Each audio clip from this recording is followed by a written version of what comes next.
Hello दोस्तों, मेरा नाम Vishal Sonone Patil, customs and central excise inspector CGL 17।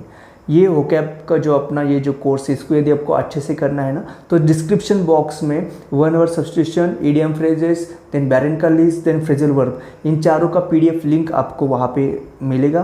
तो वहाँ पे उस लिंक पे जाना है आपको और उसका क्या करना है, जेरोक्स निकाल लेना है ना। जेरोक्स यदि आपके पास रहेगा तो बहुत ही आसान रहेगा आपके लिए।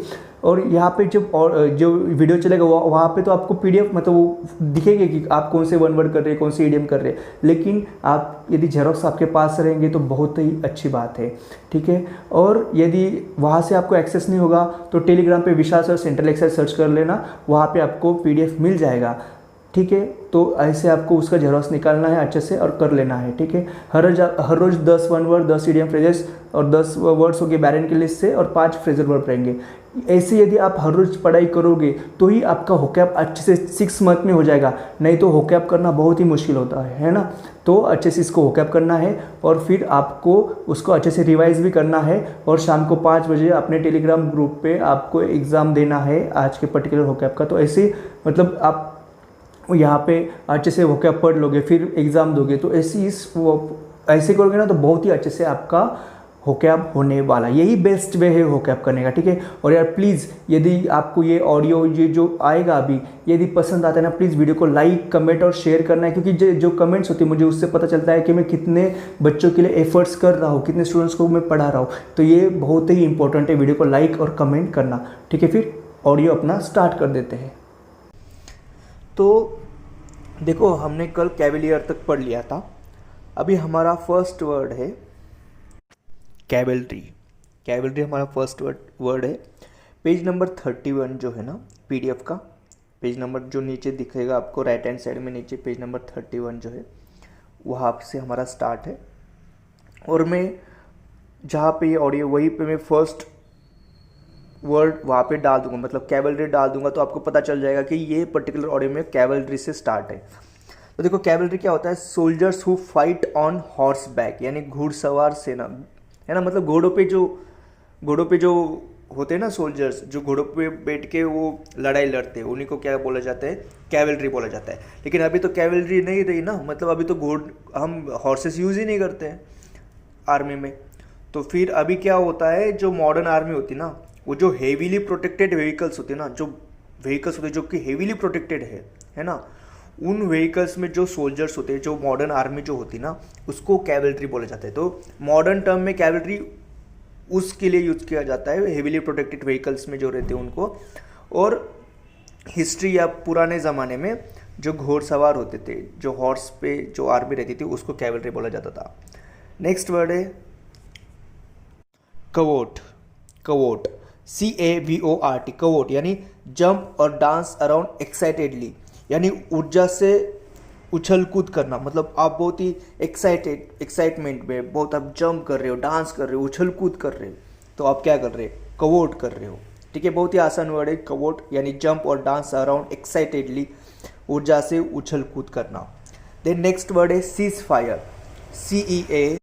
CEASEFIRE, CEASEFIRE, cease fire. Cease fire यानी एन एग्रीमेंट बिटवीन 2 कंट्रीज और ग्रुप्स टू स्टॉप फाइटिंग, यानी युद्ध रोकने की आपसी सहमति। यानी 2 कंट्रीज में यदि वॉर हो गया तो वो क्या करते हैं? सीज फायर करते हैं और उस वॉर को ख़त्म करते हैं, ठीक है। तो इंडिया और पाकिस्तान में सीज फायर होता है। तो आपने यदि न्यूज़ देखा होगा ना, तो बहुत बार ऐसे न्यूज़ में आता है कि पाकिस्तान ने सीज फायर का उल्लंघन किया, यानी इंडिया और पाकिस्तान में क्या हो गया? सीज फायर हो गया, क्योंकि वॉर खत्म है तो सीज फायर करके वॉर खत्म किया। लेकिन यदि पाकिस्तान की आर्मी इंडिया पे अटैक करती है तो क्या कर रही है? सीज फायर का उल्लंघन कर रही है, यानी वो सीज फायर को तोड़ रही है ना। तो यही होता है सीज फायर, एकदम ईजी वर्ड है, उस एग्रीमेंट को तोड़ रही है। तो देखो celibacy, next word celibacy, CELIBACY, celibacy यानी the state of living unmarried, कुंवारापन। यदि कोई इंसान अनमैरिड है, ठीक है, तो वो क्या है? सेलिबसी है, यानी कुंवारापन है, ब्रह्मचर्य का पालन कर रहा है, तो वो क्या कर रहा है? सेलिबसी कर रहा है, ठीक है। देन नेक्स्ट वर्ड है सेलिबेट। CELIBATE, सेलिबेट यानी वन हु इज अनमैरिड, अविवाहित। जो भी इंसान ने मैरिज नहीं किया हुआ है वो अनमैरिड है, जो पूरा तरह से ब्रह्मचर्य है ना, जिसने अब तक कोई भी सेक्सुअल रिलेशनशिप नहीं रखा है, तो वो इंसान क्या होता है, सेलिब्रेट होता है। देन नेक्स्ट वर्ड है सिमेट्री, CEMETERY, CEMETERY, सिमेट्री यानी प्लेस ऑफ बरियल यानी कब्रगाह, यानी जहाँ पे जो मरे हुए इंसान है उनको क्या करते हैं, बरी करते हैं, उनको दफनाते हैं, तो उसी प्लेस को क्या बोला जाता है, सिमेट्री बोला जाता है। द नेक्स्ट वर्ड है cenotaph, cenotaph CENOTAPH, a tomb like monument to someone buried elsewhere, especially one commemorating people who died in a war, यानी स्मारक।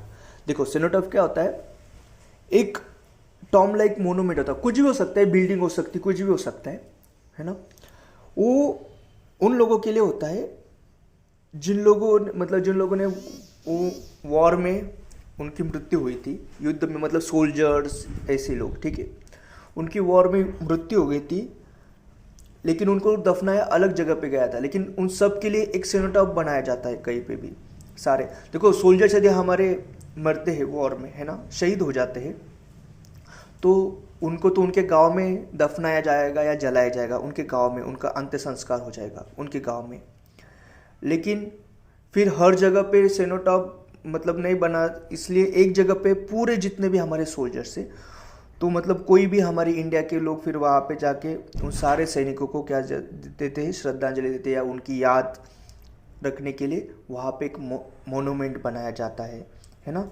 तो जिससे बहुत सारी एनर्जी मिलती है सभी लोग जो वहाँ पे जाते हैं ना सेनोटाफ पे, क्योंकि देशभक्ति जागती है, तो सेनोटाफ बहुत एक अच्छी जगह होती है। देन नेक्स्ट वर्ड है सेंटोरी, सेंटोरी यानी CENTAURY, centaury, CENTAURY, centaury, a widely distributed herbaceous plant of the gentian family, एक प्रकार का पौधा। देखो इसको याद रखें, सिर्फ एक पौधा होता है जिसके फूल होते हैं, जिसको फूल आते हैं ना, फ्लावर्स आते हैं, तो वही पौधा होता है सेंटोरी, सेंटोरी, CENTAURY, इतना सिंपल सा याद रखो। देन नेक्स्ट वर्ड है centenarian, centenarian, CENTENARIAN, CENTENARIAN, centenarian, a person who has attained the age of 100 years और मोर, यानी 100 साल का। देखो इसमें क्या है, सेंट वर्ड है, सेंट, है ना। देखो सेंचुरी, सेंचुरी पता होगा ना आपको, 100 यदि कर लिया किसी प्लेयर ने तो उसने क्या किया, सेंचुरी मार दिया, तो उसमें भी सेंट है, सेंट यानी 100 होता है। जैसे देखो मैथ में होता है परसेंट, परसेंट यानी पर 100, सेंट यानी 100, तो सेंट मतलब 100 होता है, ठीक है। तो सेंटेनेरियन मतलब वही इंसान हो गया जिसने 100 साल की उम्र पार कर ली है ना। तो हम तो भगवान से यही दुआ करेंगे कि आप सब लोग क्या हो जाए, सेंटेनेरियन हो जाए। देन नेक्स्ट वर्ड है centenary, CENTENARY, CENTENARY, centenary, celebration of 100 year और वंस इन अ सेंचुरी, 100 वर्ष पूरे होने का समारोह जो होता है ना, उसी को क्या बोला जाता है, सेंटेनरी बोला जाता है। देखो जैसे 1857 में विद्रोह हुआ था, है ना, रिवोल्ट हुआ था 1857, तो 1957 में क्या होता, उसका क्या हो गया था, सेंटेनरी हो गया था, क्योंकि उसका 100 ईयर का सेलिब्रेशन हुआ था ना 1957 में। जैसे देखो इंडिया 1947 में इंडिपेंडेंट हुआ था, तो 2047 में क्या होगा, हम सेंटेनरी सेलिब्रेट करेंगे, हम वो जो सेलिब्रेशन करेंगे ना उसी को सेंटेनरी कहा जाएगा, इंडियन इंडिपेंडेंस का। तो एकदम आसान वर्ड, इसमें भी सेंट है तो ये 100 से रिलेटेड है। देन नेक्स्ट वर्ड है सेंटेनियल, CENTENNIAL, CENTENNIAL, सेंटेनियल यानी ऑफ और रिलेटिंग टू 100th एनिवर्सरी, 100वीं सालगिरह से संबंधित जो होता है ना उसी को सेंटेनियल कहा जाता है। ऑफ और रिलेटिंग टू 100th एनिवर्सरी यानी 100वीं सालगिरह से संबंधित जो होता है ना उसी को सेंटेनियल कहा जाता है, ठीक है। तो इसमें भी सेंट है तो ये 100 से रिलेटेड है ही। By the same token, by the same token यानी उसी तरीके से, बाय द सेम टोकन यानी उसी तरीके से, है ना। जैसे बहुत ही ईजी है बाय द सेम टोकन। देखो इंग्लिश में, जो इंग्लिश मीडियम वाले बच्चे उनके लिए, used to mean that something you are about to say is also true for the same reasons as what had just been said. यानी आपने पहले जो बोला था ना उसी के अनुसार आप आगे जो बोलने वाले वो भी सेम सही उसी के अनुसार सही रहने वाला है, ठीक है ना।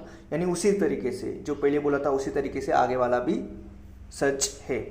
जैसे सेंटेंस देखो, I don't think that prices will go up but by the same token I don't see them going down either. यानी मुझे नहीं लगता कि प्राइसेस जो है ना वो बढ़ेंगे, प्राइसेस जो है वो बढ़ेंगे, किसी भी मटेरियल के प्राइसेस जो है वो बढ़ेंगे, लेकिन उसी प्रकार मुझे ये भी नहीं लगता कि प्राइसेस कम भी होंगे। मतलब मुझे ये नहीं लगता कि प्राइसेस ऊपर जाएंगे, उसी तरह बाय द सेम टोकन मुझे ये भी नहीं है ना, मुझे ये भी नहीं लगता जैसे प्राइस नीचे जाएंगे। यानी उसी तरह आपको अभी एकदम इजी से बाय द सेम टोकन समझ में आ जाएगा, है ना। सेम तो है ना, सेम टोकन यानी उसी तरह, है ना, सेम ही तो है, एकदम इजी है। देन तुम्हारा बाय द सेम टोकन के बाद है by the skin of one's teeth. By the skin of one's teeth, मुझे बताओ आपकी टीथ की स्किन कितनी कितनी पतली होती, कितनी छोटी होती, तो उतने यानी बहुत ही ये हो गया। मतलब देखो इंग्लिश में by the skin of one's teeth यानी मुश्किल से कर पाना, हिंदी में मुश्किल से कर पाना। इंग्लिश में देखो, if you do something bye the skin of your teeth you only just succeed in doing it. यानी आप किसी चीज़ को bye the skin of your teeth कर रहे हो ना तो आप मुश्किल से कर पा रहे हो, आपने जस्ट सक्सीड किया, है ना। आप हारने वाले थे लेकिन आपने मुश्किल से उसको पार कर दिया। जैसे हमने पहले भी एक ईडियम कर लिया था बाय अ विस्कर, वो भी मुश्किल से अंतिम क्षण में कर पाना, सेम है बाय द, ये जो है ना by the skin of one's teeth ये भी सेम ही है, ठीक है। जैसे सेंटेंस देखो, he escaped from the secret police by the skin of his teeth, यानी उसने सीक्रेट पुलिस से वो मतलब बच गया, बहुत मुश्किल से बच गया। Bye the skin of his teeth यानी बहुत ही मतलब एकदम बहुत मुश्किल से वो बच पाया, ठीक है, सक्सीड हुआ लेकिन बहुत ही मुश्किल से। देन उसके बाद नेक्स्ट ईडियम है by the seat of one's pants, यानी बिना किसी योजना या दिशा के। यानी आप कोई चीज़ बिना योजना या दिशा के कर रहे हो तो आप क्या कर रहे हो, by the seat of one's pants कर रहे हो। एक्चुअली इसका रियल ईडियम है ना, थोड़ा इसमें एक वर्ड एक्स्ट्रा होता है, जैसे fly by the seat of one's pants होता है, fly by the seat of one's pant होता है, ठीक है।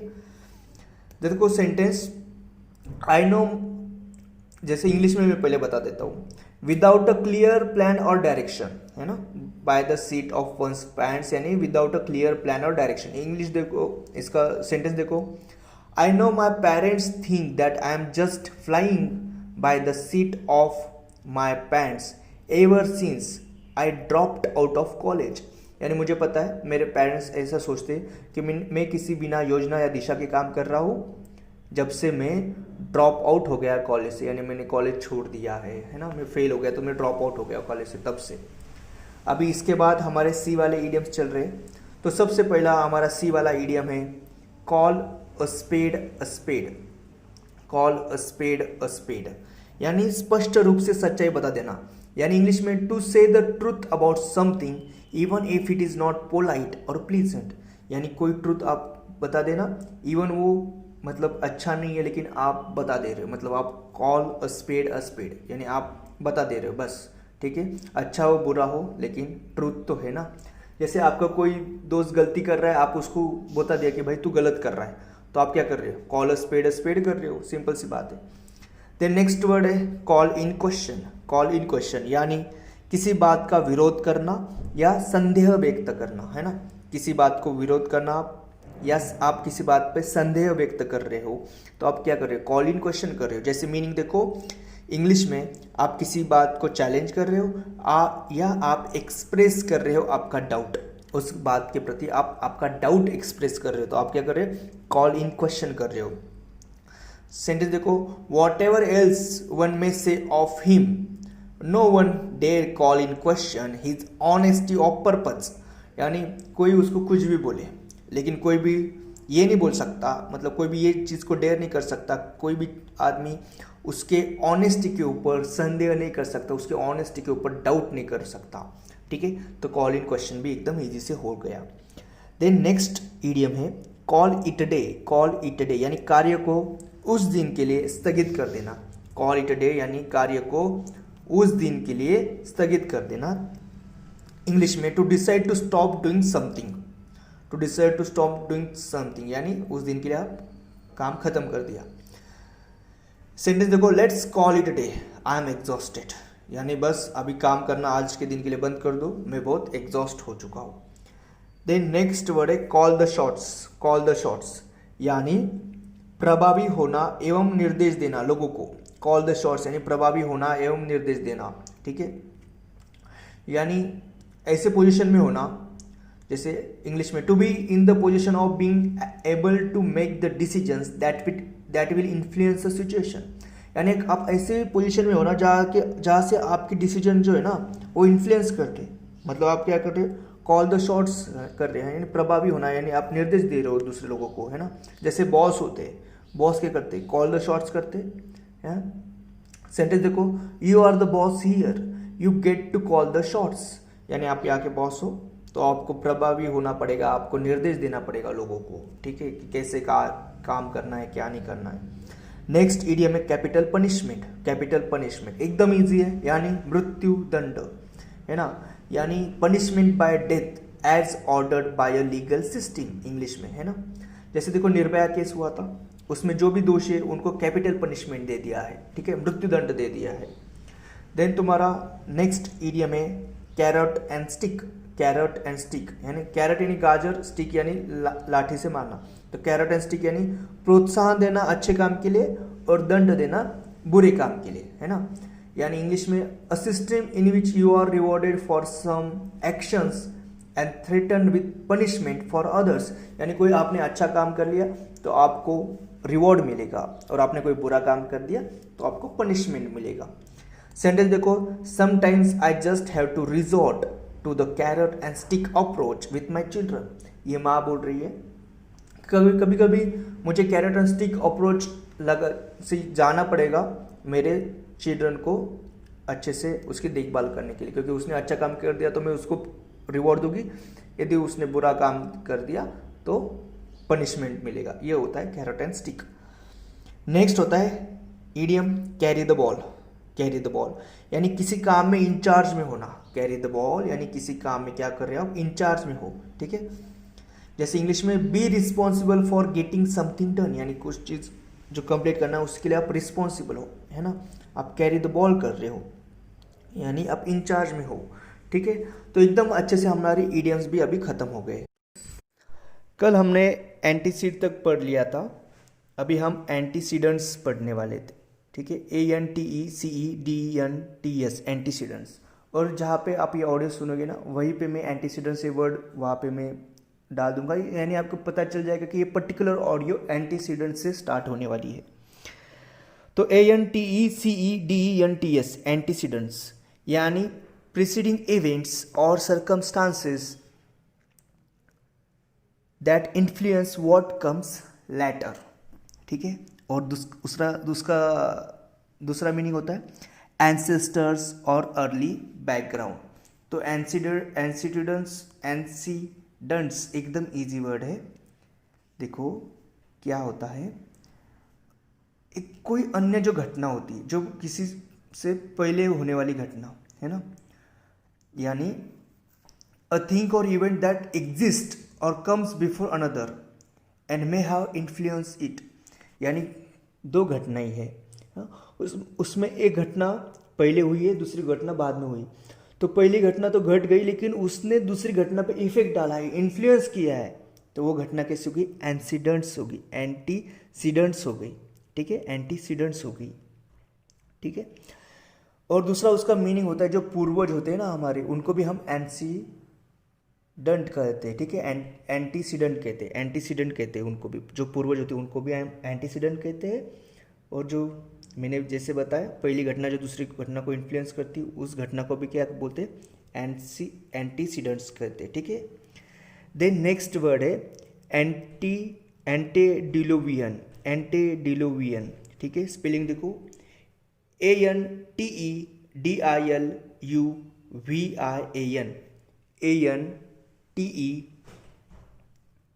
ये DILUVIAN, एंटीडिलुवियन।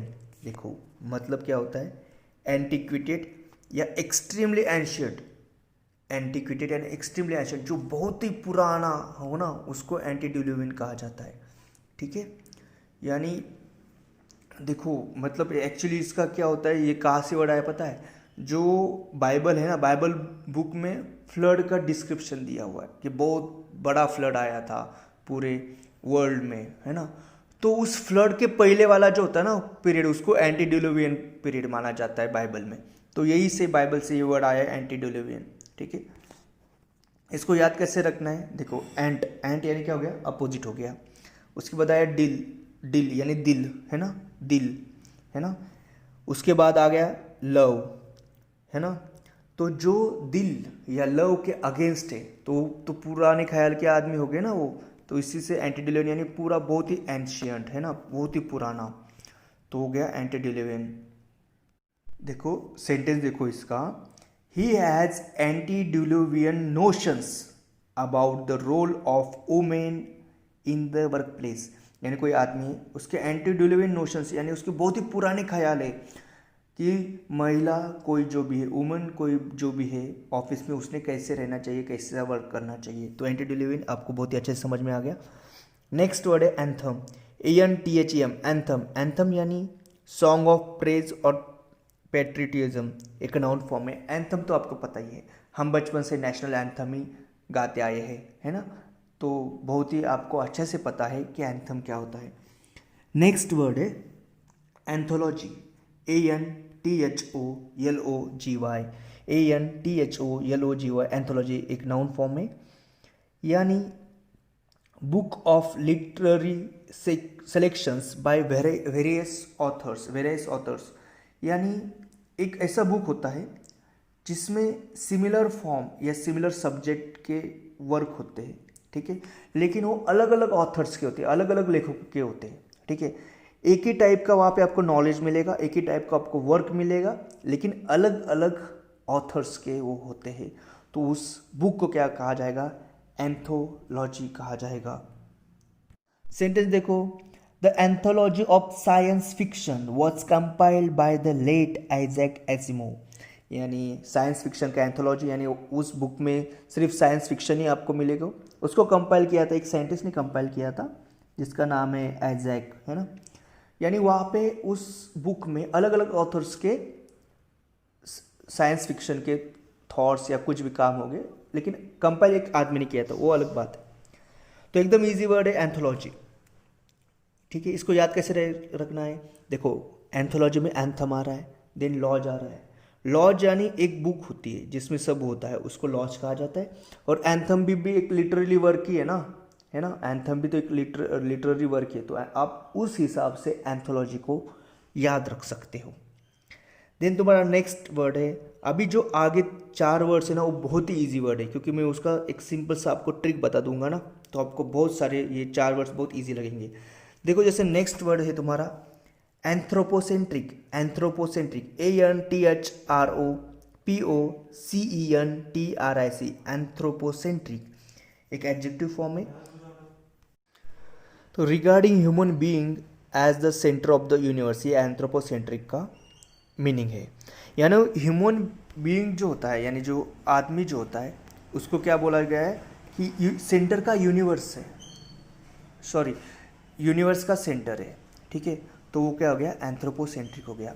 देखो याद कैसे रखना है, एंथ्रो यानी ह्यूमन होता है। ठीक है, एंथ्रो यानी तुम्हारा ह्यूमन होता है, और आगे क्या है, सेंटर है। तो एंथ्रोपोसेंट्रिक यानी ह्यूमन क्या है, पूरे यूनिवर्स का सेंटर है, तो वो क्या हो गया, एंथ्रोपोसेंट्रिक हो गया। ठीक है, यानी गॉड भी सेंटर नहीं है पूरे यूनिवर्स का, ना कोई एनिमल है, सिर्फ ह्यूमन है। तो एकदम इजी वर्ड है एंथ्रोपोसेंट्रिक। देन तुम्हारा नेक्स्ट वर्ड है एंथ्रोपॉइड, ANTHROPOID, एंथ्रोपॉइड यानी मैन लाइक। एंथ्रोपॉइड यानी मैन लाइक, एक एडजेक्टिव फॉर्म है एंथ्रोपॉइड। फिर से देखो इसमें एंथ्रो वर्ड है, तो ह्यूमन है, मैन है ना। तो जो आदमी जैसे होता है ना, उसको एंथ्रोपॉइड कहा जाता है। देखो जैसे एंथ्रोपॉइड गॉड्स होते हैं, है ना, हम भगवान को आदमी जैसे हाथ पैर सब पूरा आदमी जैसे उसको भगवान को हम मूर्ति में या स्टैचू में बनाते हैं, तो हमने क्या किया, एंथ्रोपॉइड गॉड्स हो गए ना, वो आदमी जैसे गॉड हो गए।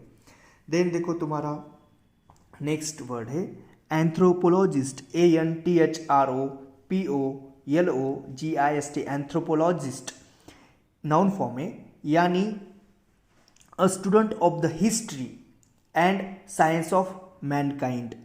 यानी कोई यदि स्टूडेंट हिस्ट्री का हो और वो यदि मैनकाइंड यानी ह्यूमन के हिस्ट्री का या ह्यूमन के जो साइंस मतलब ह्यूमन ने कैसे इवॉल्व किया है ना, पहले पूरा एंशियंट से कैसे कैसे ह्यूमन ने इवॉल्व किया और आज का ह्यूमन कैसे बना, इसकी जो स्टडी करने वाला जो भी स्टूडेंट होता है उसको एंथ्रोपोलॉजिस्ट कहा जाता है। क्योंकि फिर से एंथ्रो क्या आ गया, तुम्हारा ह्यूमन आ गया, और लॉजिस्ट मतलब वो पढ़ाई करने वाला है ना, तो एंथ्रोपोलॉजिस्ट एकदम ईजी वर्ड है। नेक्स्ट तुम्हारा वर्ड है एंथ्रोपोमॉर्फिक, एंथ्रोपोमॉर्फिक, ANTHROPOMORPHIC,